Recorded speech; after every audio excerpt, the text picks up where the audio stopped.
Happy Friday, guys, and welcome to another episode of Let's Talk Dubs. I'm your host, Bill T. Well, it's Friday, and you know what that means. Another podcast rolling your way to help you finish out the week and get ready to kick off the weekend. Hopefully, you got lots of Volkswagen plans this weekend. I had some plans to head up to the Great Canadian VW show. Unfortunately, my plans were slightly derailed due to concern about the weather circumstance up there.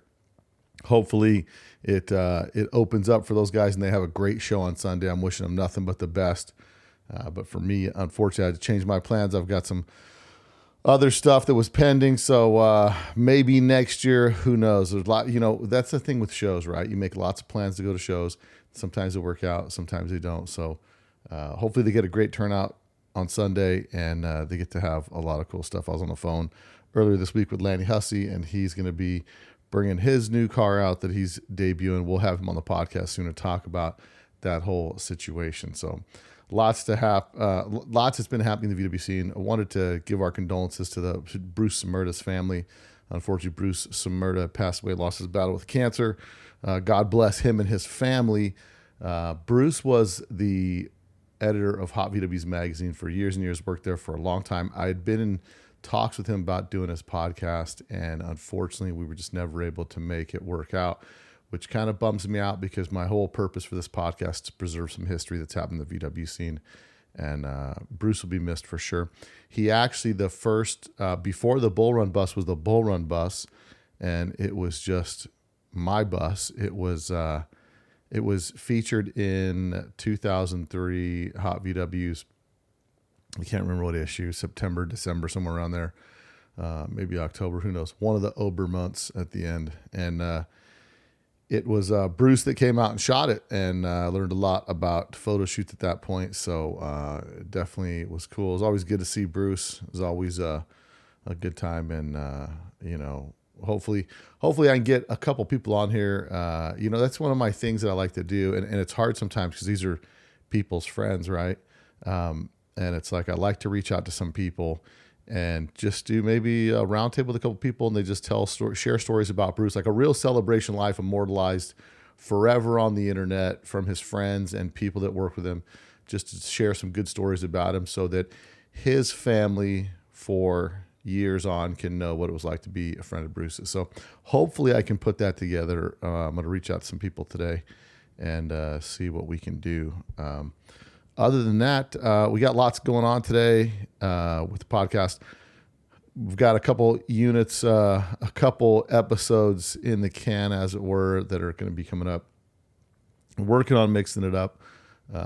This week's episode is pretty cool. It's going to be Bay Window Mafia, man. So if you're into Bay Window buses and some of the newer generation stuff that's happening right now, I just recently got a 70 Bay camper, so I'm going to do a little bit of lowering job on there, some wheels, and kind of have a multi-purpose camper, cool looking Bay. And I don't know if you've had a Bay, but Bays aren't bad at all. We happened to be at an event yesterday at the Punk Rock Museum.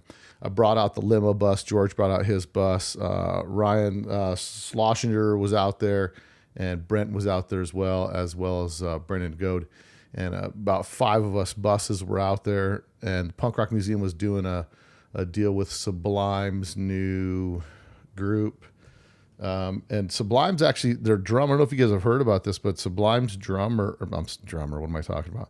Sublime's new singer is Bradley's son, and I'm not a huge Sublime follower, so I don't know, all the names aren't off the top of my head, but I can tell you this for sure, that his son, after looking at a couple episodes or clips of his son playing, it's pretty incredible. His son sounds, exactly like him. And I was invited out there by My Good Vibe Tribe. So go follow those guys, because they're doing a lot with those guys, with Sublime and those things. So check it out.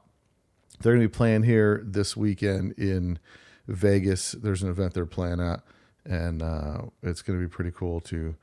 It was cool to kind of go out there. Haven't been to the Punk Rock Museum, and if you're going to be in Vegas for one crazy weekend, because it starts off Thursday, it's kind of a chill day. There's going to be the poker tournament going on. But the real key is you come to Vegas on Thursday, you get in your car, and you drive around to some places where you can go do some tourist stuff and check some things out. Punk Rock Museum partnered with us last year and gave everybody that we sent over there, they gave them local entry fee. Like last night was like $85 to get in or something like that because the band was there, and obviously, but it's a really, really cool museum to check out. Lots of cool stuff if you're into punk music. It's pretty rad. Fat Mike from NoFX is like the primary owner, but there's a lot of other people involved with the founding of that museum. So when you're in Vegas for one crazy weekend, make sure you go check out the Punk Rock Museum and go tour all the history of punk rock. There's actually a cool section in there. I was talking with Ruckus Rob, who collected a bunch of flyers, and Danny from FSP, which were local guys. Danny used to draw all the flyers for all the gigs, and there's a whole corner of section of the wall up there for Vegas shows for the flyers. So it was super cool. George and I ran into the Mike, the drummer for the Ataris, and they always have like people out there doing tours. So, band members from punk bands, from bands randomly throughout the U.S. are going to be there doing guided tours. So it's actually super cool, man. So you guys got to check it out, the Punk Rock Museum. And I'll put a link in the description below, but make sure if you're out here for one crazy weekend on Thursday, you got time. That's why we make a lot of time during one crazy weekend, so you can go check some of that stuff out. So we were there yesterday, hung out, had the buses on display, checked out the museum, and then just rolled home. So stuff going on next week. Actually, there's something coming up. Speedway Charities is doing something here in Las Vegas. Next week is a car show that's going to be free for everybody at the South Point. So if you're in Vegas, you want to go check out a free car show, and it's indoors, air-conditioned indoors, go check out the South Point next week for the Speedway Charities car show. And on September 5th, we're trying to get about 5-6 buses together to go cruise around the oval, the NASCAR oval here at night. There's a thing they're doing here at Speedway Charities. I'll put a link in the description below if you guys are interested to go drive your car on the oval track. You get to do 5 laps for $75, and I think 10 laps for $100 or something like that. There's 2 options that you can do. And if your car do 75 miles an hour, you can follow the pace car they'll have going around there. And a lot of people think, 75 miles an hour, not that fast. It's pretty fast when you're on a banked curve. So definitely a trip. We'll get plenty of video out there for you guys. Put a little video out for that. It should be a good time. But yeah, we got lots happening, and just a few weeks away till one crazy weekend. I think we're probably down to 6 weeks until one crazy weekend. So if you can believe that, man, it's it is 6 more weeks until one crazy weekend is here. So you guys make sure you have 3 weeks left. I'm going to say this slowly so you understand. You have 3 weeks left to book your rooms. Book your rooms through letstalkdubs.com. If you call the hotel directly, it'll say the rooms are sold out. Book through letstalkdubs.com. There's a link on that page when you click the One Crazy Weekend 2025. There's a link that takes you to a specific place where rooms are available for the One Crazy Weekend. So make sure you book your rooms. You have 3 weeks to do it until they close the bookings, okay? So I don't care what you guys are seeing on the internet, all that stuff. Vegas is slow, blah, blah, blah. Book your rooms. I'm telling you guys, okay? I don't want to see anybody bummed out because they weren't able to get a room. Get your rooms booked so that you can make sure you're here at One Crazy Weekend. And while you're at it, register for One Crazy Weekend. This weekend, I'll be doing the artwork and putting up the registration for the bowling tournament. Ross Wolf, Clydeberg bowling tournament on Friday during the day. So it's going to be between 1 and 3 is going to be the bowling tournament. It's going to include 2 games and shoe rental for $25. That'll be on the website, posted up this week. So you want to make sure that we're doing teams of 4. So if there's, 4 of you guys are in the comments below or in the section where you register for your bowling, you can just put on there that you're gonna be part of team what for 4. And as it's getting closer to that, I'll make sure we get all that stuff organized with respect to keeping you guys in your teams. But again, they're teams of 4 for the bowling. They've got 52 lanes, so we can have up to 200 people bowling. So however many of you guys are going to be bowling, it's going to be a great time. It definitely will be cool. And I'm looking forward to seeing you guys there. So yeah, there's tons and tons of stuff to do that weekend of One Crazy Weekend. I'm excited for that. So don't forget to support our sponsors, VW Trends Magazine, a magazine for the people, by the people. I just got the latest issue delivered to me just the other day. So subscribe today so you don't miss another issue. Also, Ross Wolf, high quality aftermarket parts for enthusiasts by enthusiasts. Don't forget to go check out their website, rosswolf.com, for plenty of cool new stuff for your Volkswagen. Tired of your VW leaking? Go get you some Viton seals. That's right, modern technology in your vintage Volkswagen. Get some Viton reusable seals. No more silicone on the drain on the drain plate. No more leaky push rod tubes. They make them all out of Viton now. So go check it out. Go check it out today.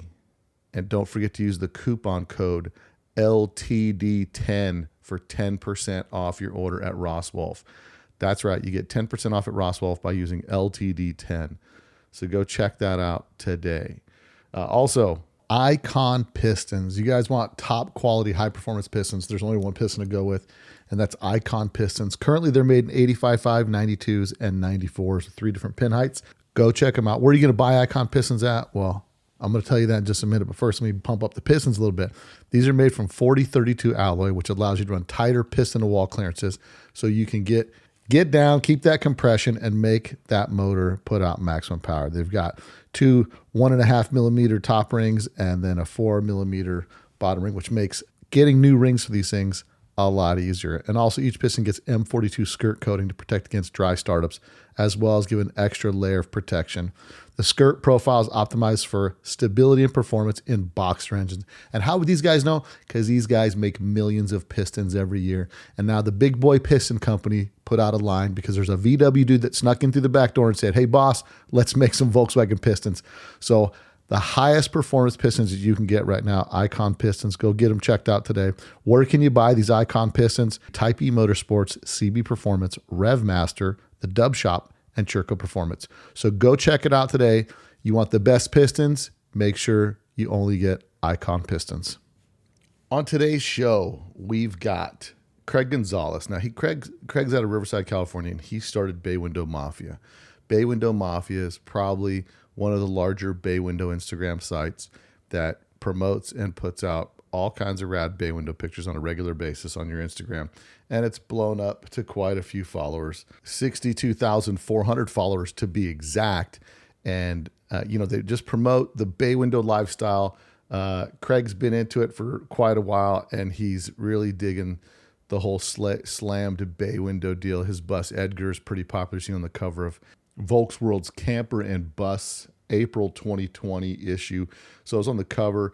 I'm sure you're familiar with it, been into the SoCal bus stuff, but Craig's hardcore into bay window buses, and we talk about it this week on the podcast. So it's pretty rad. You guys will get into it. It's a little more up and coming, the next generation of the VW people that are out there. And so I'm excited to have them on, and I know you guys will enjoy the podcast. So without any further ado, guys, let's get into it this week. Craig Gonzalez, Bay Window Mafia on Let's Talk Dubs. You probably don't know that there's a new Volkswagen out that doesn't look like a Volkswagen.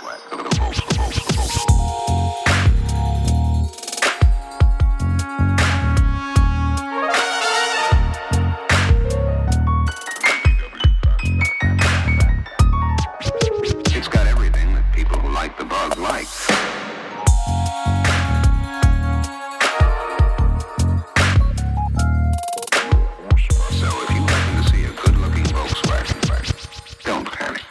Okay, everybody. So on today's show, a lot of us, we're into different types of Volkswagens. And when it comes to buses specifically, you guys all know that I have some buses. And there's always the early buses. And some of the guys that listen may or may not understand the Bay Window Bus. The Bay Window Bus was built from 1968 all the way to 79 for that gen of the Bay Window Bus. And there's a couple different ones in there. And if you're into bay windows at all, I'm sure you've heard of Bay Window Mafia. So on today's podcast, I've got Craig Gonzalez with Bay Window Mafia on the show today. Craig, welcome to the show. Thank you. Hey, so I've been following you guys for a little bit, and I dig all the stuff you're doing with the bay windows, and the bays they're cool in my book for sure. And the way that we always start the podcast, and you run the Instagram page, Bay Window Mafia, yes, which has been around for a while. You guys do you really promote the bay window lifestyle, and then you also do some merch and some stuff like that. The way Correct, that yeah. the way that we always start the podcast is, what's your VW story and how did you get into Volkswagens? All right. As a kid, I grew up not a car family. Actually, my parents hate old cars. And for some reason, I've always just, like a typical kid, has Hot Wheels, plays with RC cars, all that. And I want to say I watched some YouTube video or something of an old Chevy Impala, which I didn't know what that was at the time. Yeah. And it was on hydraulics, and it was hopping in the air. And I told my parents that was the car I wanted as my first car. I wanted one of those cars that hopped in the air. At the time, I didn't know it was a Chevy Impala, but I just wanted a car that did that. And my parents looked at me like I was crazy. They were like, nah, there is no way Right. you're ever going to own something like that. And I'm like, damn. And it kind of just stuck with me that I wanted an old car, not necessarily an Impala, but I just wanted something old. And when it came down to it, my dad kind of threw it out there like, why don't you just get a Volkswagen Bug? They're cheap and they're kind of easy to work on. And I was like, a Bug? Like, man, I'm too big for a Bug, And I started kind of looking at them. And my neighbor actually used to go to Irwindale and used to drag race. He owned a Trick or Treat car and kind of started hanging out with his son more. And we started going to Irwindale, and I started seeing, the Bugs go down the track. And I was like, man, that's pretty cool. So I started looking for them. I started looking for one on Craigslist. Craigslist was really popular at the time. And I found a 1970 Volkswagen Beetle and knew nothing about it. I didn't know any years. I didn't know the year differences. And my dad was down to help me buy it. Nice. I bought it and took it apart. Didn't know how to put it back together. Sat around forever. I finally got it back running with the help of my neighbor. And from there, I actually started working at his shop right here in Riverside. Yeah. And the first bus that I bought was one of his customers, which is the 68 that I own to this day. Yeah, that's the blue one? That is the blue one, known as Edgar the Bus. Nice. And from there, I kind of just got stuck with bays. And now with bay windows, right? Like you go to Octo, you're not allowed inside the bus meet, right? I am not. I have to make that right turn. Right. You got to park over to the side there. So when you get a bus, right? It's like a lot of people, they'll get their first Volkswagen, they get like a 70, 71, and then they start hanging out with VW people, and the Volkswagen people are kind of like, oh no, you really ought to have a 67 and earlier. And, it always kind of creates a little bit of divide in the culture. What was the impetus that got you to start Bay Window Mafia? So you get your Bay Window, right? You're like, nah, I got this cool bus. And then all of a sudden people are like, oh yeah, bro, but it's a late model, or they would call it by its other name, right? Yes. So I was still working at that shop, and I got the opportunity to drive a few customers' split window buses. Mm-hmm. And at the time, I'm 6 foot, 250 pounds at the time. And I'm like, man, I don't fit in these things. I'm glad I didn't buy one. Right. And I started kind of going to the shows, and everybody, kind of talked their stuff about them. And I was like, man, how can I make this look cool? Where some people are like, oh, it's a Bay, but yeah, at least it's cool. It looks cool. It's not stock. Right. And I just kind of started looking up lowered Bay Window Bus. I typed that in on Google, and I was like, oh man, there's a few of them, but all those guys were in the UK, Japan, Australia, had all like the super slammed buses. And I was like, man, I want to do that to mine. And eventually just had somebody build me a beam that was kind of crappy, but I rolled it for probably probably 3 or 4 years. And then I got in the cover of a magazine. Or which magazine? I was on the cover of Volkswagen Camper and Bus Mag. Oh no, which issue? This was probably, and I don't even know what issues. This was around 2019. Uh-huh. And they took a picture of my bus next to like the LA River with all the graffiti in the back because, as you've probably seen, I got a bunch of pineapple spray painted on the roof of it. Right. And it kind of just made it stand out, you know, and I also put a stripper pole in it and started doing a bunch of photo shoots, man. And that's kind of how it all started. Yeah. And then, so how long, so you start Bay Window Mafia around what year? I started Bay Window Mafia around 2015, 2016. And then the first, you just started with like an Instagram page and thought, I'm going to there's not enough Bay Window hype on here, so I got to start hyping up the Bay Windows.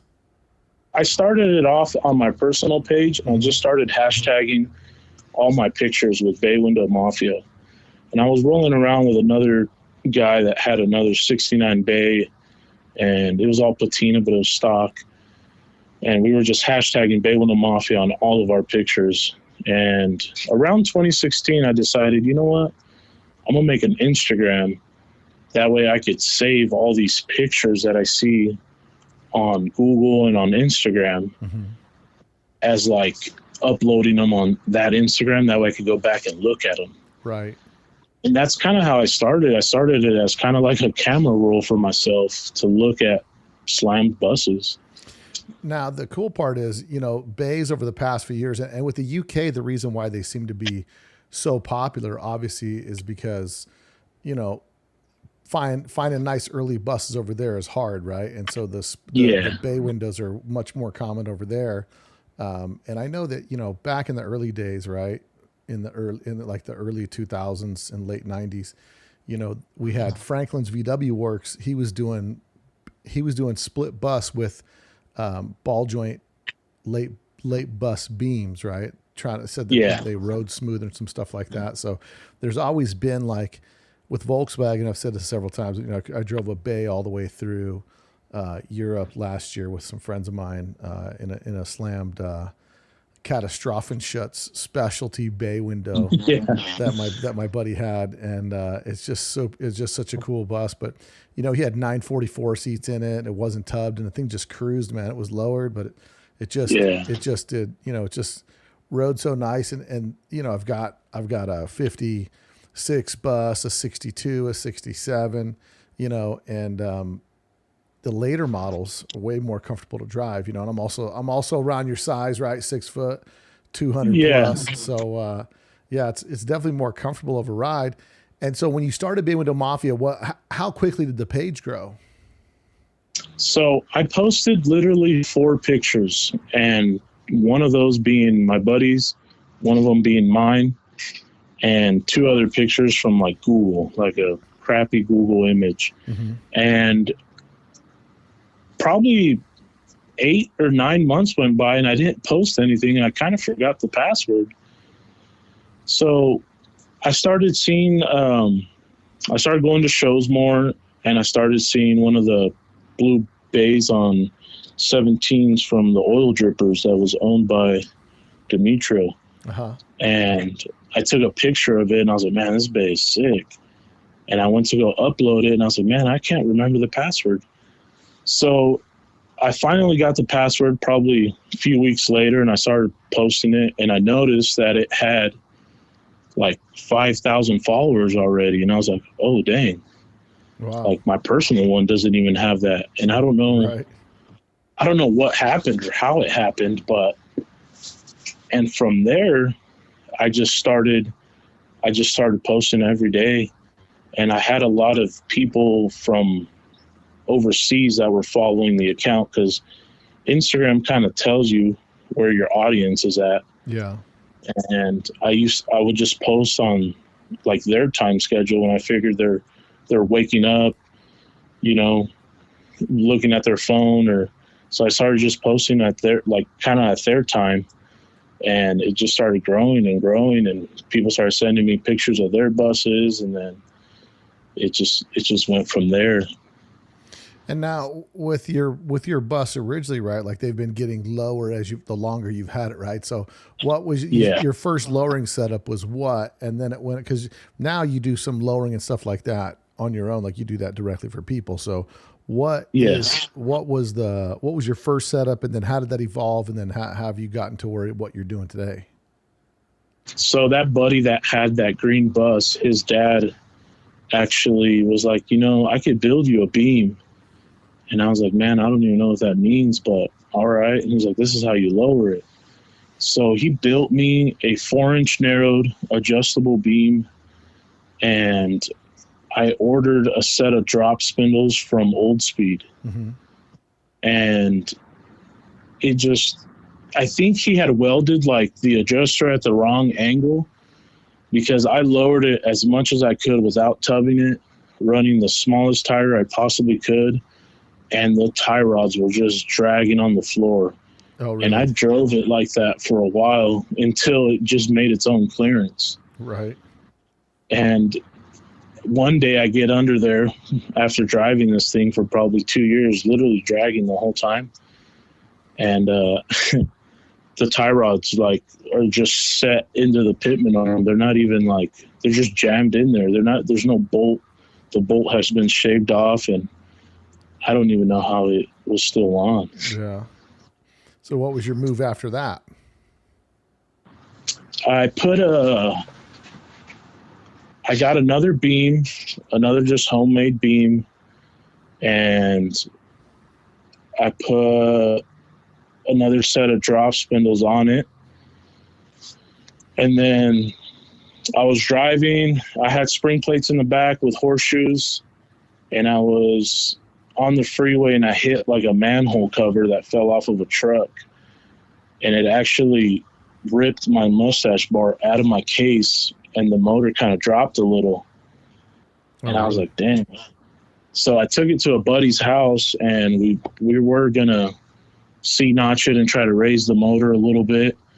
And I just pulled all the suspension out. I said, man, I just want to do it all over again. So I ended up selling that suspension, and we actually put an early beam in it with 5-inch drop spindles. So I ended up getting rid of the ball joint setup and went early 64 to 67. So you went link pin beam in it? I have a link pin beam in it now, yeah. And now it's a double bagged beam from Bruce at Vintage V-Dubs. And so the beam setup you have now, so what's the lowering suspension you do? How far is the front bumper of your car sit off the ground now with this new setup? The new setup, the bus is 100% on the floor. So you can just lay frame on the thing. Yeah, it just lays. We actually cut the frame, built a whole new frame rail, essentially, pretty much from the front beam all the way back. It's a whole new frame rail. Cut off the jack points. It's got 3-inch tubs. We raised the beam, 5.5-inch spindles. The rear's on a Heim joint.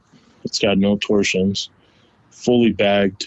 It's got a bug tranny in it from right gearbox, and we raised the motor probably 5 inches. Oh, wow. Whole package tray. The walkthrough section is essentially not even a walkthrough anymore. I raised the floor there. Full tubbed all the way around. You open my gas door, and it's just a wheel in there. Yeah. So you raised all the suspension points all the way up in your car. So as high as I could without raising the cargo floor, because the cargo floor and the front floor I didn't want to raise because I'm so tall. I didn't want to lose the leg space and the headroom. Like, my head's already in the ceiling. So we raised the steering box as much as we could. We had to tub the floor there, and the shifting had to get all my shift rod looks like a maze. It's all welded and pieced together to get it back down to that line where that's at, where the transaxle's at. because the easiest way would have been to just put the shift rod through the top of the cargo floor. Mm-hmm. But since I got a stripper pull in the bus, I didn't want the rod to be in the way. Right. So we had to do all that other crazy modifications, and pretty much underneath it, nothing is German anymore. It's just a bunch of metal from the steel yard. Right. So what are you doing now with respect to, you said you were doing, so this has kind of turned into a job for you at this point, right? I mean, through Bay Window Mafia, you sell some merch and stickers and stuff like that. But yeah, so I started selling merch and all that. I started making, like my own spring plate caps, pretty much everything. I make hats, keychains, cups, whatever. I make my own Bay Window Mafia drop horseshoe plates in the rear. And a lot of people now just hit me up to just simply lower them because it's a task and people are afraid to do it. Yeah. And what's your setup like, your preferred setup? Someone brings you a bus and you're like, hey man, they're like, look, Craig, I want to slam this thing. What are we doing? I want to drive it. I'm going to drive it on a regular basis. What's my combo that we're going to set this thing up with? If they don't want to cut it, I always tell people you always should just at least convert it to an early style beam, just because the split window beam sits up higher into the car and it doesn't drag as much, and you won't have that issue of like dragging your tie rods like I was back then when I first started. So I always tell people to at least run an earlier style beam, and the only real cutting that would need to be is you notch the frame for the tie rod clearance. Yeah, it would just be a flip spindle and then just some 4.5-inch plates out in the rear. So you're doing flip spindles and then drop plates in the rear?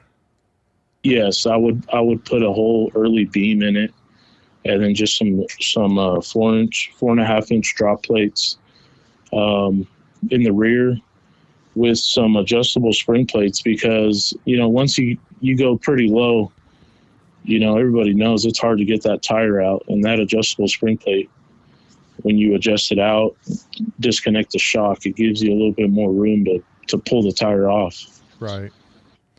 So with that, with the standard setup that you do for somebody, they say, hey, I don't want to tub it, I want to lower it. You're doing an early narrow, like you're doing a 64 to 67 front beam in it. Yes. Is that your plan, to do that with some drop spindles? And then you do flip spindles, not welded spindles? Yeah, just flip spindles, and then the only real cutting that needs to be done is when you do the flip spindle, you need to cut, not much, but you need to cut the frame for tie rod clearance. Right, you need to horseshoe the frame for it. Yes, just horseshoe the frame. And some people, they actually don't want that, so they end up just sticking with a ball joint beam and a taller tire in the front, and some people seem to be happy. But for me, like, I have buddies that tell me all the time, and I would for sure run the early style beam, just because you're not dragging it all the time. When I drove my bus for probably 3.5 years, just dragging it the whole time, and it wasn't tubbed. It had a tiny tire on it, and it was just a ball joint beam. And once I went link pin and it sucked it up, essentially it's like doing a beam raise without having to cut anything. Oh, really? So it's essentially like a 2-inch beam raise? Yeah, exactly. Got it. And you'd sit pretty low. Now let's go ahead. No, go ahead. You're good. Oh, so let's talk about bay window buses for a little bit, right? So bay window buses in general, they're the 68 and later with the big curved front windshield, right? Kind of the one that was the most popular when we were young was the one that they had on 8 is Enough, the old TV show, right? It was a bus, but it wasn't like the bus, or it was in Little Miss Sunshine. Yes. What other movies are people seeing bay windows in? That's kind of what I can think of off the top of my head. But and so bay windows are basically broken into what, roughly 3 categories? Are you thinking? Yeah. So you have pretty much an early, and then you have which is 68 to 71 or 72. 71. Right, 68 to 71, and then which you got everybody refers to now as low lights, right? Yes. So 72 was a half year. The front was still low light, but the back was tall tail lights. It had the big squared ones. So 72 is like a half and half, but your early bay is 68 to 71. Right. And in 71 they changed the lug pattern. Right. Did they go to? It's the early bay with the 5-on-1 112. Is that what it is? 5x112, yes. Right, and that's 71 only. Well, so 71 and on, right? 71 and on, yes. And then 72, they go to the Type 4 motor, right? Yes. So I believe they went to like the pancake style, and then 75 was the first year of fuel injection. Right. So 75 is Type 4. EFI, and then it's got the stoplight looking taillights, right? The big, tall, rectangular taillights. Big, tall taillights. It's got the turn signals up front. It's got the bumpers that don't wrap around the dog leg. The bumpers stop like right at the nose in the front. They changed it up a little bit for sure. And so like 72, so like 72 to 75 are kind of grouped together as like mid-year, and then we go 76 to 79. 76 to 79 will be the third gen, like the third iteration of them. Is that? I mean, how do you guys typically break them down? For me, I just go early and late. 70 pre-71, 68, 71 early, and 72 and on is considered late. Once the turn signals go up to the top where the vents goes, right, it's considered a late bay, I would say. Yeah. But yeah. And then you've got your original bus, your 68, which is Edgar, and then you also have I have the factory, right, postal high roof. That's a 71. I have a 68 double cab. I have a 74 Westie. And I'm currently working on another 68 that is just a flip. I'm putting it together and getting ready to list it. Now, with your 71 postal high roof, what's the story on that bus?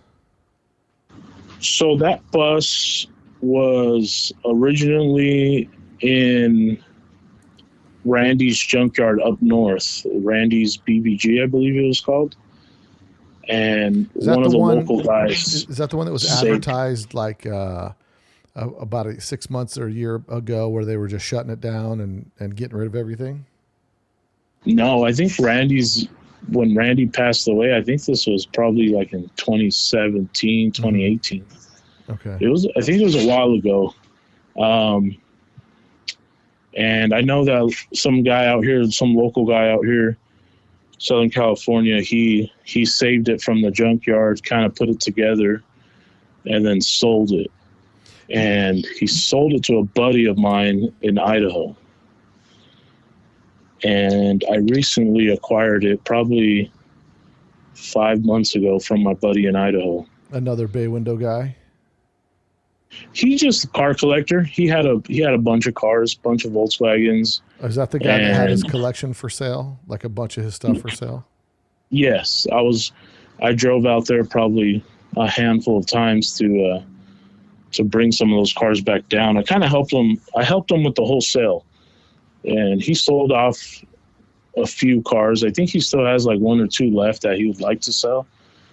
And I got that in return, that postal high roof, which as soon as he acquired it, he probably had it for probably 5 years. I've been bugging him to sell it to me ever since. So yeah, it worked out. And then with that guy that was selling his collection, was he just moving on to something else, or did he have personal reasons he was getting rid of everything, or what? Yeah, there's personal reasons behind it, and just wanted to downsize a little bit because, I mean, he had over 30 cars, Yes. And it just gets hard when you got that many cars, and you want to drive one and you got to switch the battery from this one to that one, and this one doesn't run. Right. This one doesn't have, it's crazy. So he downsized a little bit, but he still has a fair amount of cars, still has like over 10 of them still. Yeah. And then, so you end up getting that thing. Now, have you done the birth certificate and stuff on that bus? I haven't. I've looked up the M plates and stuff like that, but that was going to be the next step, to get the actual birth certificate for it. And so the M code on that, what's that? What's the M code show on it? Factory Volkswagen high roof. It was made for like I believe it was the Switzerland market. Oh, really? So it's gray market. So it was imported. Yes, it was import. So I don't know how it ended up here, but it's rusty, man. It's sat in that junkyard for a while. I think they were going to crush it if that dude didn't save it. But it's just cool, man. It's cool. I could stand up in it. Somebody put a Z-bed in it so I could go camping. It works out. I got a little locker. I keep all my merch in it, and I actually just sell my merch out of it now. Yeah, and that thing's all fully outfitted. And how do you got that thing lowered? It's lowered with a basic just ball joint beam. It's not super slammed. It's got drop spindles and horseshoes in the back. They set it up pretty nice. I got it the way I have it. I haven't messed with it. It's got a bigger motor in it. It's got like a 1915 in it with dual 40s, and it moves along pretty nice. It's actually very nice to drive compared to my 68, because my 68, it has no interior in it, just because if I put a seat in it, I'm gonna have to cut a hole in the roof. For your head? So, yeah. So you're that committed to the low, like just making sure you just like the way it just looks laid out. Yeah. If I didn't own a few of them, there'd be no way that thing, it's just not comfortable. It looks cool. I tell people it's a grocery getter, man. It is. I get about 40 minutes of driving that thing and I'm over it. And now so how come you haven't bagged it? Like if you bag it, then you're able to kind of drive. Well, you do. It's bagged. It's fully bagged. But it doesn't come up that high if it's bagged. It's still kind of a no, because it's from the floor. It comes up about, from being 100% on the floor, it comes up about 3.5 inches. Right. And that's with the bags fully aired up. Yes. And what kind of pressure you run on those bags? I put almost about 100 all the way around, a little less. And it rides fairly decent? It rides decent, but like I said, I got no interior in it. Everything's still cut up. It's still a work in progress. I still have some patch panels to fill in, because the whole package tray has been raised. A lot of the exhaust fumes still come in. We cut an access panel at the top from a Vanagon because the bumper's raised, so I can't open my deck lid. So I actually pump gas through the hatch because I have a fuel cell back there. So you're committed like big time to the low. Like, yeah, 100%. Yeah. And so you enjoy driving your 68 high roof, your postal vehicle. Yeah. You enjoy driving that a little bit more? I do enjoy driving it more. And honestly, it's because I got so much headroom. I want to cut it up and tub it and do the same thing. Right. Because that I could still have a full interior in it, just because there's so much headroom. Right. And that bus, it was made with literally like no roof. So I could stand up in it where the shifter's at, in the middle, in the back. Most high tops, you could only really stand up in it in the middle section of the cargo area. Yeah. This one, it's full. You could stand up in it from front to back. And now you've also got a 68 double cab that you're working on. So Bay Window double cab. So what's the story on the 68 double cab? Where'd that come from? Yes, I bought that during COVID. The guy listed it. I don't know if he was kind of desperate or kind of freaking out of what was happening. And it got posted on Samba, and I had a red 70 bus that I had just finished, and I threw it up for sale. And then that double cab popped up, and I was like, oh, dang. Like, the double cab has been the dream. You know, since I got into bays, the 68 Neptune Blue double cab was like the dream car I wanted to own. Right. And that's why I was buying bays to flip to be able to buy one. But they weren't popping up. At the time, they were kind of hard to find, you know, a Neptune Blue 68 double, because most of them were just white. It was a commercial vehicle. Yeah. And that thing popped up, and a buddy of mine was interested in that 70 that I had.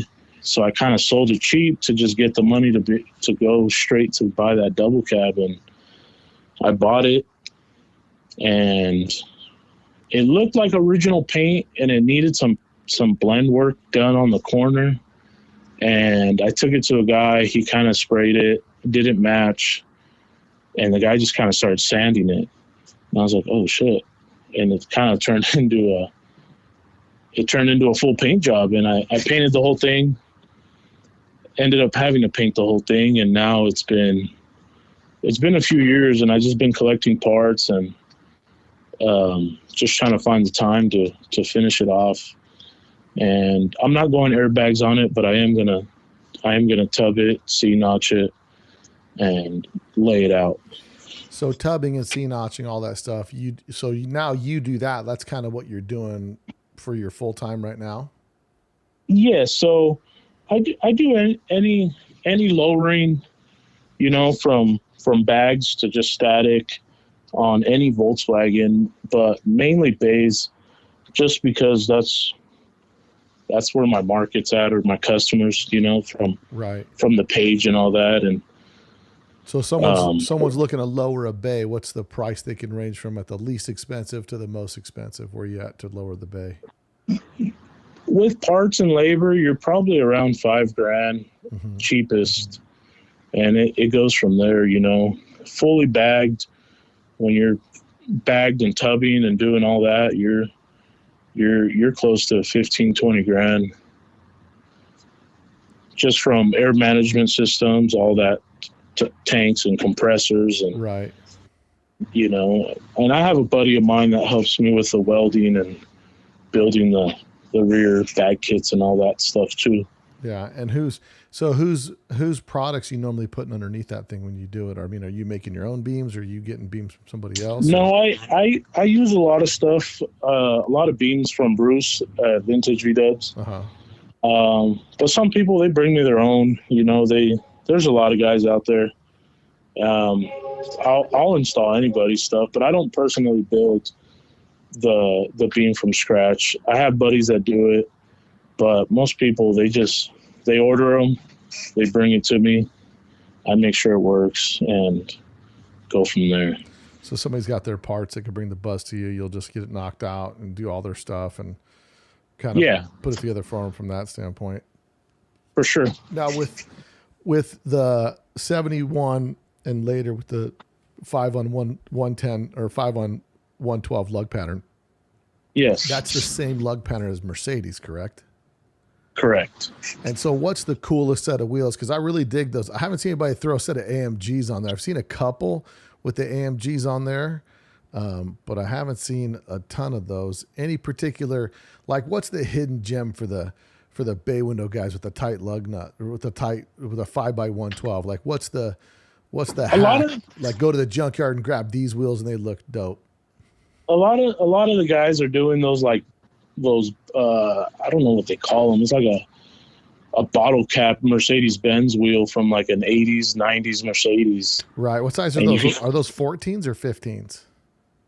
I think you can find them 15s, 16s, and 17s. I think they're all maybe 15s and 16s. But they're cheap, and you probably find them at a junkyard for probably $200-$300. And they're aluminum or steel? I believe those are aluminum. Okay. Yeah, I want to say they're aluminum. I'm not 100% sure. I've never put on a set. Normally, I normally like my 71. Obviously, it's 5x112, and it's got the 5x112 gas burners on it. Because they make like 5x112 alloys. They make the Cosmics and the BRMs, and I want to say they're cheaper too, just because they are 5x112. Yeah, I think sometimes with the, because for me, I'm always, with my buses, I'm always trying to do something different wheel wise. You know what I mean? Yes. And I just think the Mercedes, people not scoping the Mercedes wheels for sales, a missed opportunity, especially if you could snag your set of Lorenzos or something like that. I mean, you could really, hook up a bus. You know what I mean? Yeah, for sure. Yeah, you always got to build the bus around the wheel. You gotta get it tucked in there and figure it out how to make it fit. I had a listener that had a set of 19s on a bay window, and he was he was trying to tuck those, and it was a pretty tall order, man. But he sent me pictures of it, and it looked wild, man. Yeah, that's crazy. For me, I'm a big wheel guy, and wheels really kind of set the tone for just about everything. And I like when people kind of switch the game up, because the part of the challenge, it seems like everybody is always going to the same 4 sets of wheels. You know what I mean? Fuchs. Yeah, exactly. Fuchs, 5-spokes, gas burners, or Cosmics. You know what I mean? So yeah, definitely. There's some cool wheels out there for sure. That's kind of what I've been holding off on the double cab, just because I do want to bust that thing out with some different stuff, not the same old stuff. Yeah. So with the double cab, that's a runner driver right now? It was. I took it apart. I mean, I have a motor, transmission for it, or all that. It's all wired. Technically, if I slid the motor in, I could drive it, but I'm not going to drive it till it's laid out and it's got a cool set of wheels on it. Yeah.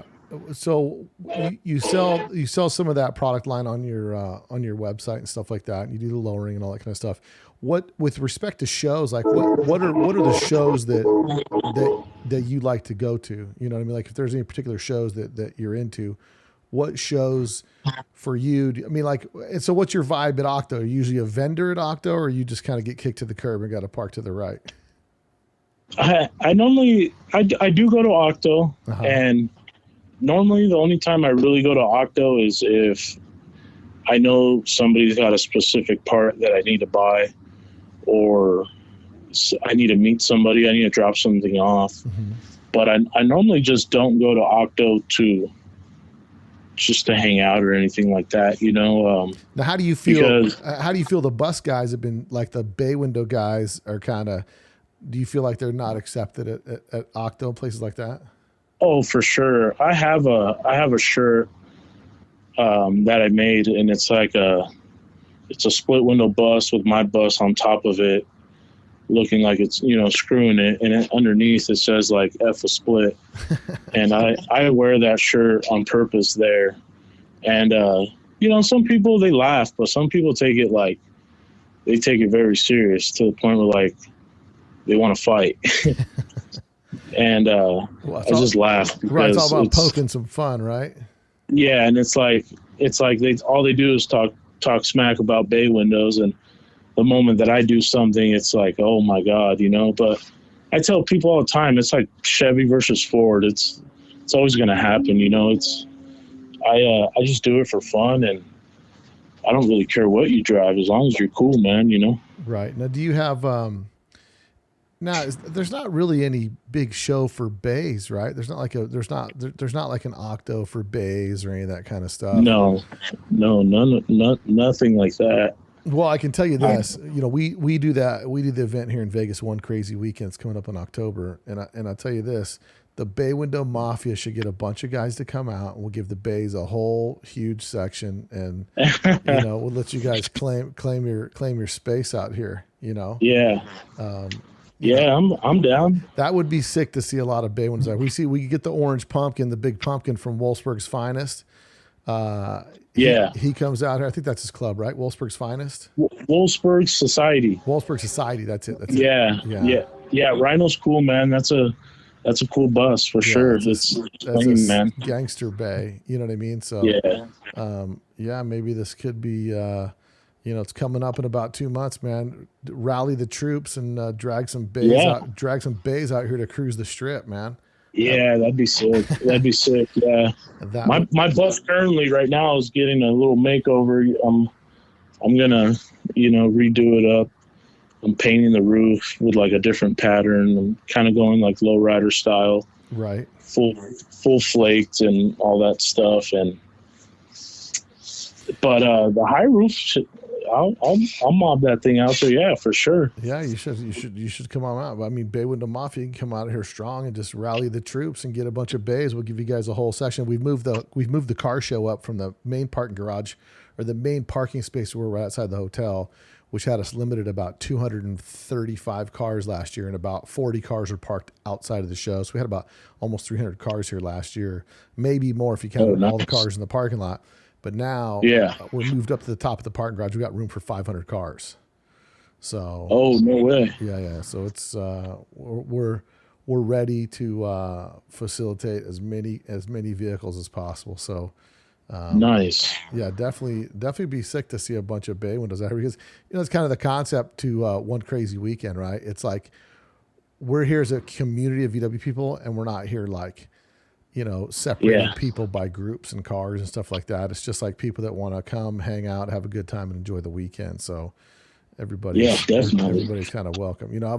I've had split buses for a long time, from my Bull Run bus, which I've had since 2000, to I have the Beetle Barn limo bus, and then my carbon cab double cab.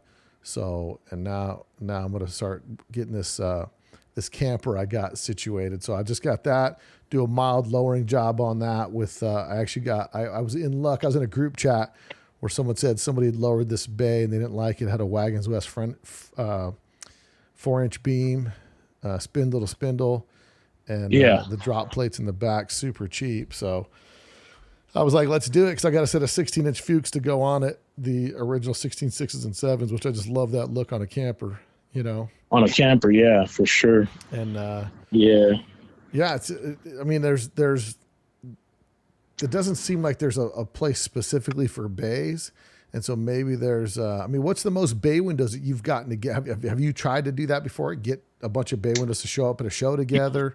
Or you just honestly, we've tried, but to me, there's a lot of guys that are driving bays, but they're all just stalkers. They're all just stock hide or got the all-terrain look, which is cool. I like them all, but my thing is the closer to the ground, the better. Right. And there's not a lot of guys out here that got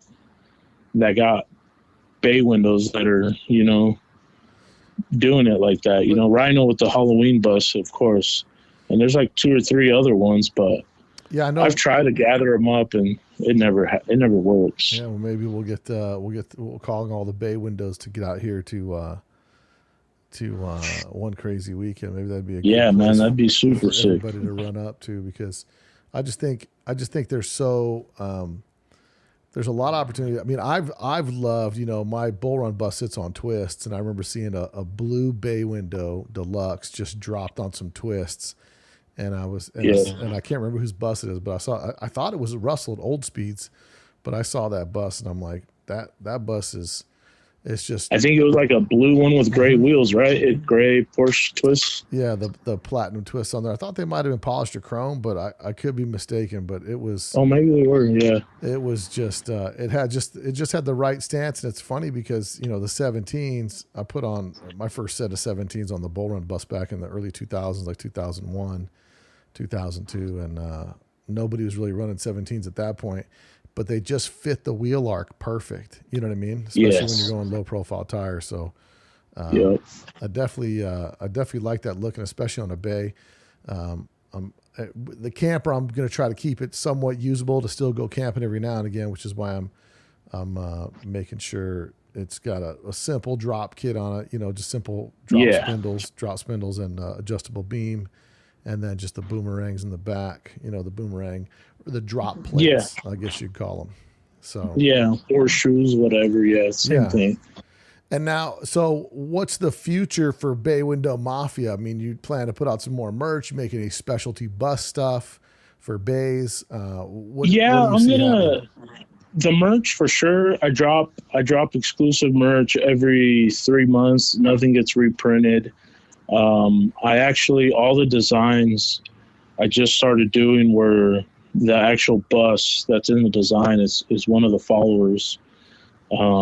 Try to give them, it's just cool to see when you go to a show and somebody's wearing your shirt and it's got your car on it. Right. It's a good feeling. Yeah. And when I first started, it was just I was just doing my bus, and I kind of switched up to do other people's cars and give them an opportunity to just kind of, I guess, get that feeling of like going to a car show, going to Pomona Swap Meet, and somebody's wearing your car on their shirt, it's just cool. So we actually did a Halloween design with Rhino with that orange bay. Oh, nice. Last year. But we're constantly dropping merch. It's all exclusive. I do this by myself. It's a lot of people try to get me to start a whole club, but I just got friends that support it. It's not a club. It's nothing like that. Again, just to showcase how sick these bay windows could be. And honestly, the guys overseas are, they seem to be really ahead of the game. There was one guy who was looking at his post that had that green high roof dropped on those 5-lug wheels. And then I went to check out the link that he had for the lowering system, because he had an airbag set up on it there was linked somewhere, but the link didn't seem to be. It seemed to be kind of dead, the link, like it wasn't really, it didn't go anywhere. I went to the guy's site and there wasn't anything there. There wasn't anywhere to see what that lowering kit was, because it was like a shock bag setup, right? Because over there in the UK, they actually make like a bag that goes around the shock, Yes. Yeah, it's sick, man. They are definitely are killing the bay window game, the roads are super smooth, that's another plus they got, but I've been there. They're not all smooth, but the highways are pretty good. But because you got guys like Evil Ben had that. It had like he had a specialty bus, like a high roof that was all dumped, looking good. But a lot of those guys out there, I think they're really kind of a little bit ahead on the air systems. Yeah, they're big on the hydros. They're big on body dropped hydro bay windows out there for sure. Yeah. A lot of the dudes out there from Slambassador, I don't know exactly where they're at, but they build a hydraulic kit, and they do great work, man. They're building some sick bay windows out there for sure. Yeah. No, there's a lot of that. There's just so much innovation in the hobby all over the world. There's different stuff. Now I haven't seen the Slambassador hydraulics setup they're doing. Is that a single piston moving the torsions, or is it something else? I haven't seen, like, they don't really post the actual setup of what they got. They just show the car going up and down. But I'm assuming it's a single piston in the rear that just turns the torsion, and in the front, I'm assuming same thing. I've seen another guy do it where it's just a solid little short hydraulic cylinder that just literally moves the arms, pushes the arms, the torsions, and moves the arms up and down, and they get so much lift out of them from the floor all the way up, and it's something that hasn't kind of hit out here yet for sure. I haven't seen any bay window on hydraulics out here. Yeah. Well, I think that's. There's a lot to there's a lot of variety in the bay windows. I think there's so many more that are out there. For you, what's your ideal bay window? If you're gonna pick like the perfect year bay, if someone's getting into it and they call you up, they're like, "Hey, Craig, guide me, bro. What am I looking for?" What's the advice you're gonna give them? For me, I like the 68 because it's 1 year only. A lot of that stuff is hard to find though, but a lot of people like the 71 just because it's got factory disc brakes on it already in the front. It's got a brake booster. But for me, I tell anybody just stick to 71 and earlier. Yeah, so you're more of a fan of the low light early bays. Yes, for sure. Nice. Definitely. The late bays you could get. I personally haven't done one, but I've seen a lot of people where their wheel wells they got more space and you can run a bigger tire, wider wheel, and they look good too. They look good on the floor. Yeah, on the later ones. No, I think I think I definitely think a lot more people are going to start getting into the bays just because there's so many more of them. There's so much more available for the bay windows. Now, anything that you're making that you're working on to make specifically for bay windows, like any interior parts pieces, stuff like that. Because I know you're making cups and stuff like that. Did you make a drink holder at one time or no? I didn't make no drink holders. No, we were repopping like the Westy tables for the bays, but we just made kind of just suspension parts is all we kind of stuck to. But a cup holder would be cool. And the Westy tables you were making, those were similar to, like those were the door Westy tables? No, the one that goes on the back long panel. Okay, that comes up off the side. Yes. Okay. Yeah, we were redoing those. It's just we were sourcing the legs from. It just got crazy expensive with the shipping, and the leg would cost more than the actual table. It was a hinged leg? It was exactly copy of the original leg. Right. The one that has like the 4 screws and it folds down when you open the door, and then when you swing open the table, and then when you close it back down, there's like a strap at the bottom that it secures it to. Oh yeah, that's right. Yeah, just like the same table that would be in like a split window, just in the bay pattern. The bay window, the early bays, they had like the kind of like a design on the top of it.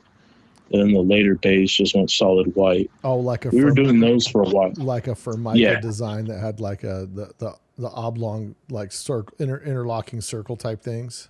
Yeah, like a '60s design. Yes. Yeah. Yeah. So we were making those for a while. And those sold pretty good. You just couldn't get the legs, huh?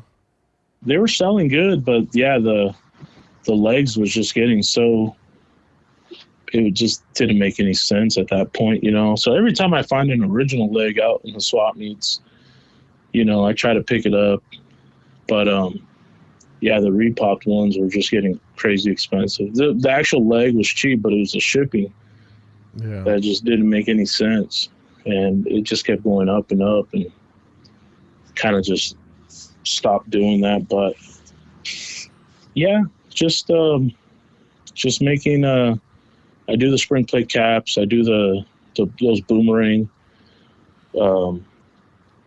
drop plates or whatever, the horseshoes. And then are you doing are you doing anything with respect to I was just looking at I'm looking at your site, and I just thought I saw the steering wheel. So are you doing steering wheels too? Are you offering steering wheels too for the bays or no?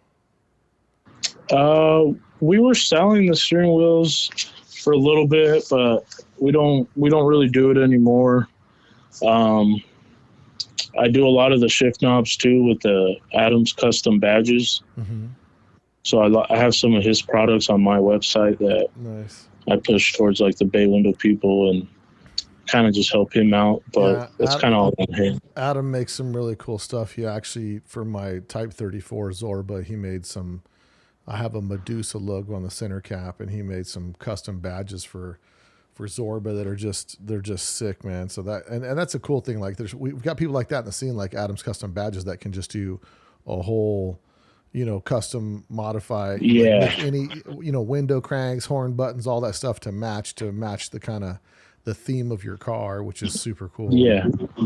Yeah. He actually lives pretty close to me. He's local, Riverside as well. Right. So I'm constantly, we're bouncing ideas back and forth. He helps me out a lot. He makes all my hat pins and keychains and all that stuff, and kind of help him out with ideas. So, his products get bigger and bigger as well. Now with the bay windows, what's some of the hardest parts to find? Like if you could find a stash of these, that would be just fantastic and would be incredible to have. Any parts you can think of on a bays? They used to have an ambulance fan that went inside the actual ducts of the dash on deluxe buses, on ambulance as well, but they look like a little computer fan, and I've seen those were pretty hard to find. I have a set of them that I found at a junkyard, but it literally just looks like a computer fan, and those are it's one of those things where if you had them, nobody would ever know because they're hidden into the dash. But and stuff like that, the early clocks, that go on the dash for the deluxe buses, those are getting pretty hard to find now, at least for the early bays, because the early bay, the gauges, the back was like a gray with almost like an off-white, lines on it. Yeah. And then the late bay, it went to black and white. So all the early bay stuff is kind of getting hard to find. The 68 has the 1 year only rear view mirror. They're all metal. They're longer. They go further down. I don't know the reasoning behind it, but 68 1 year only, bunch of stuff. The transmission is 1 year only. It's push button like a 67 bus. So any 68 parts, honestly, is getting hard to find now. Yeah. And then with that, any accessories that are tough to like aftermarket shifters for bay windows, those are pretty common or not that common to find? No, they're not that common. I mean, a lot of guys just run the Bergs. They're just putting Berg shifters in them. Right. There is an accessory where you could make your walkthrough a non-walkthrough, and those are pretty hard to find. It was like a dealership part that you could go buy if you had a walkthrough and you wanted it non-walkthrough. It would bolt up to your bulkhead and would literally just make your bus a bench seat. Interesting. Yeah, it's pretty hard to find. I've seen them pop up on Samba, but they're never complete. They're always missing parts. And it has like a filler piece between the two seats to make it a bench up front, huh? Yes. Yeah. That's for the guy that went from the 67. Like, dude, I gotta have a middle seat. I got 9 people in this thing. Yeah, exactly. Nice. Well, that's rad, man. So if people want to check you out, anything you think that we didn't cover, we should have covered the podcast? No, man. Just nice. I think we did good, man. Well, that's rad, man. So if people want to get in touch with you, it's baywindowmafia.com.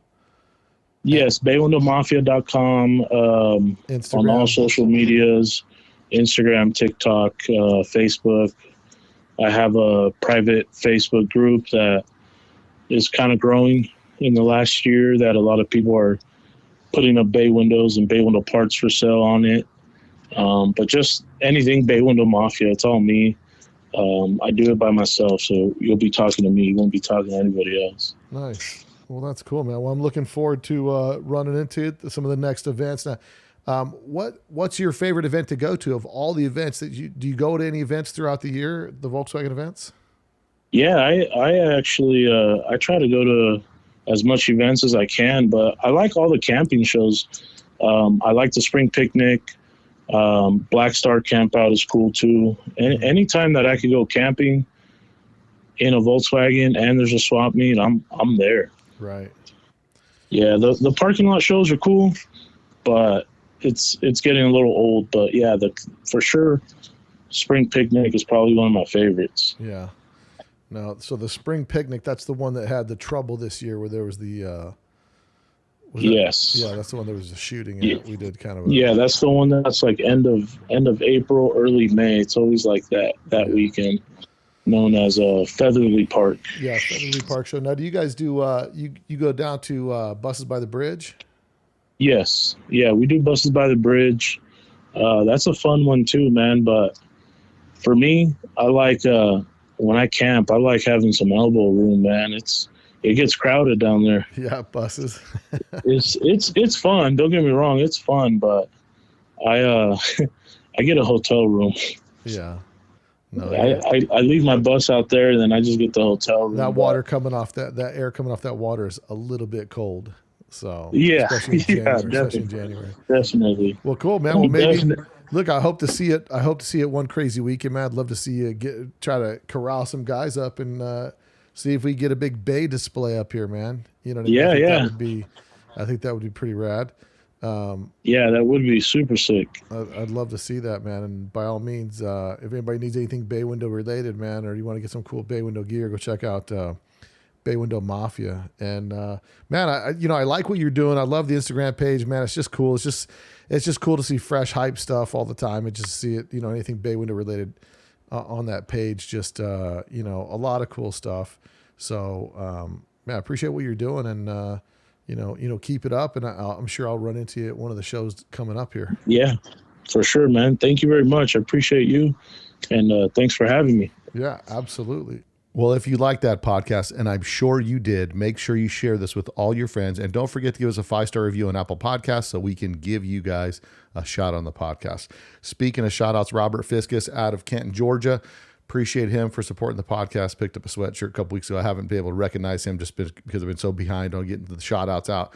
But appreciate you for supporting the podcast, man. Shout out to Georgia. My boy Evan's out there serving a mission. So my son will be back in February. I'm excited about that. But shout out to my people in Georgia for looking out for my son. And it's great stuff going on. But yeah, don't forget, guys, 6 weeks left till one crazy weekend, man. I'm telling you, this year is shaping up to be a monster. So you don't want to miss this event, man. The pre-registration is through the roof. I want to see you guys get the hotel shut down. We need to turn it into the VW hotel where they change the sign from the Orleans to the Volkswagen. So I think it'd be so rad to see that. It's such a great place to be. It's so inexpensive to get there. It's vacation on a budget. You got kids, whatever you don't listen. There's no charge for parking out there. Okay. Your $30 gets you covered for all the week. I was just looking at car shows the other day. It's $30 to get in. It's $10 per person. It's all kinds of stuff. No, this one's $30. Get your car in. Spectators cruise in for free, and your car for $30. You're parked on the top floor of the parking garage in secured parking with security all night. Nothing to stress about. There's trailer and truck parking that's secured downstairs. There's no charge for that. The hotel is super inexpensive. There's a bowling alley, an arcade, a movie theater, you name it. Bring the kids. A pool. I know you guys bring the kids. They'll sit in the pool all day. So it's a no stress weekend where the whole family can have some fun. So love to see you guys down in one crazy weekend. There's 6 weeks left to go. So go to letstalkdubs.com. And don't forget to share it with your friends, man. Don't be the only one at the pool. You're not going to be the only one at the pool area, but don't be the only one of your friends at the pool area. Sending your buddies pictures like, bro, you guys should be here. So I got to count 25 cars from one club from Utah that are confirmed coming. We've got clubs from Arizona coming. If you guys are coming as clubs, you need to reach out to me, DM me on Instagram, Facebook. Have you, some of you guys have my cell number, reach out and say, Bill, we're going to need so many spots so we can pre-block your guys' spaces. We've got space for over 500 cars this year. So all the clubs that are parking together, we will designate a set area of parking for them. So there's no arguing over parking spaces. When you leave and come back, that's your camp for the weekend. So the sooner we know, the better. So make sure you guys communicate that information because we want everybody just a no stress weekend. Just have a great time. So I'm working on some special stuff for the strip cruise. Cross fingers. If it comes through, it's going to be legendary, guys. So that's happening Friday night. Thursdays, the VW Trends poker tournament, which I'll get up on the website by next week. So you guys can register for the poker tournament, which would be fun. A bunch of the boys hanging out, playing a poker tournament to see who wins. VW cash and prizes. The main prize is going to be offered by Wright Gearbox, a Freeway Flyer gearbox built trans. So lots of cool stuff. VW Trends is heading that up. So excited to see what's going to take place this one crazy weekend with so many cool things happening. So I'm excited for that. You guys should be excited. There's going to be tons of cars. There's going to be some cars debuting. And I didn't even mention the most important thing. Best of show. So there's going to be a section for heavy hitters. It's just going to be a heavy hitter section. Like if you got a show car, you want it judged against the best of the best, everybody will be parked in one area for the heavy hitters. Those cars are being judged separate than the top 20. Best of show in that area is going to get $1,000 cash. Now there's other cash and prizes for other categories, or maybe a couple other categories for that particular section of heavy hitters. But first place is $1,000 cash peeled off to you right there at the end of the show. So help cover your expenses, all stuff. And then for this year, for the following year, when you win best of show, when you come back the second year, your rooms are paid for the weekend. No stress. Again, legendary event that people do not do to celebrate the enthusiasts for this hobby. So I'm excited. You guys should be excited. Go to Let's Talk Dubs, register today, and book your rooms. Did I mention the people that are booking rooms? Danny, who's in charge of all the bookings over at the hotel, she's given a $200 food comp to one lucky person that has a room. One of you lucky people will get a $200 room comp that will comp food anywhere on property for $200. So I'm excited for that, man. We're just giving away the house over here in Vegas, man. So I'm excited. You're excited. Go to letstalkdubs.com. Register today. Let's shut it down. I love it. Register today, guys, for one crazy weekend. Until next week, guys. Later. You probably don't know that there's a new Volkswagen out that doesn't look like a Volkswagen.